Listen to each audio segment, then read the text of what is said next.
తీసుకున్నాడు. ఇక్కడ ఎట్లా ఉంటదంటే లోకేష్ ఇంకొక నాయకుడు ఎవరన్నా చెప్తే గనక పవన్ కళ్యాణ్ పట్టించుకోడు.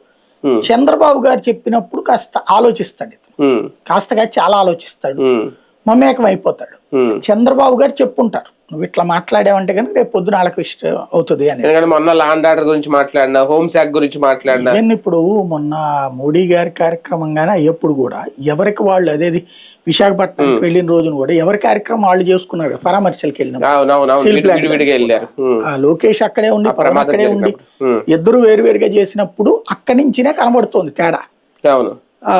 ఇంకొకటి ఇక్కడ ఒక సాకుగా తెలుగుదేశం మీడియాలోనే ప్రచారం చేస్తున్నారు జర్మనీ లేకపోతే ఇంకోటి, కానీ మిగతా వాటిట్లో అట్లా లేదు.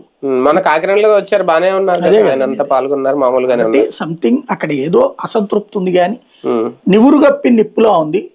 అది బ్లాస్ట్ అవుతుందా లేదా లోపల అడ్జస్ట్ చేస్తారా అనే దాని మీదన అది ఫ్యూచర్ లో ఏం జరిగినా సరే మెయిన్ రేపటి ఎలక్షన్ మీద అయితే డిపెండ్ అయ్యి ఉంటుంది. ఖచ్చితంగా ఎఫెక్ట్ చూపిస్తుంది, ప్రభావం చూపిస్తుంది. రైట్, చూద్దాం. ప్రస్తుతం అయితే నాగబాబు గారి పదవికి సంబంధించి